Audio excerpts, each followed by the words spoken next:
मोल संकल्पना। मोल शब्द लैटिन भाषा की मोल्स से बना है, जिसका अर्थ होता है ढेर। मोल शब्द डब्ल्यू ओस्टवाल्ड ने 1896 में दिया था। मोल को समझना, हम जानते हैं कि एक दर्जन में 12 वस्तुएं होती हैं। उदाहरण के लिए एक दर्जन केले में 12 केले आते हैं। एक दर्जन नोटबुक में 12 नोटबुक आती हैं। इसी प्रकार 1 किलोग्राम में 1000 ग्राम होते हैं और 1 मीटर में 100 सेंटीमीटर होते हैं।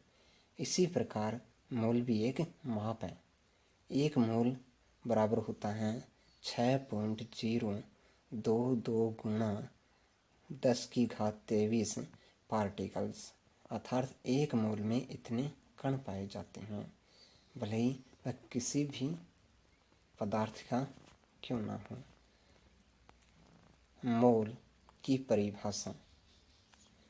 मोल की परिभाषा किसी पदार्थ का एक मोल वह मात्रा है जिसमें उतने ही कण उपस्थित होते हैं जितने कार्बन 12 परमाणु के द्रव्यमान में परमाणु की संख्या होती है। अर्थात कार्बन 12 का मतलब है कार्बन के 3 समस्थानिक होते हैं जिसमें कार्बन 12 है।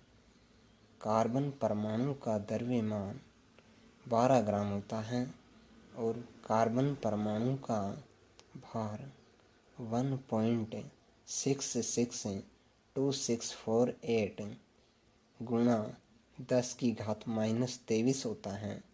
यदि हम माने एक मोल कार्बन में कणों की संख्या या परमाणु की संख्या कितनी है, तो इसके लिए हमने n माना है, तो n बराबर फॉर्मूला होता है द्रव्यमान अपॉन भार। तो कार्बन का द्रव्यमान तो है 12 ग्राम और भार है 1.992648 मल्टीप्लाई 10⁻23। इसको हम हल करते हैं तो हमारे पास आता है n = 6.022 गुणा 10⁻23 पार्टिकल्स। अतः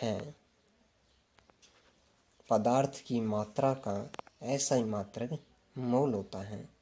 किसी भी पदार्थ के एक मोल में कणों की संख्या समान होती है। इसका मतलब एक मोल ऑक्सीजन में भी इतने ही कण पाए जाते हैं, एक मोल कार्बन में भी, एक मोल नाइट्रोजन में भी।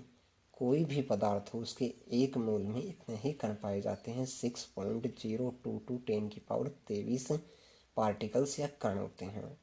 इस संख्या को अवोगाद्रो संख्या कहते हैं और NaC से व्यक्त करते हैं, क्योंकि इस संख्या को सर्वप्रथम अवोगाद्रो ने बताया था।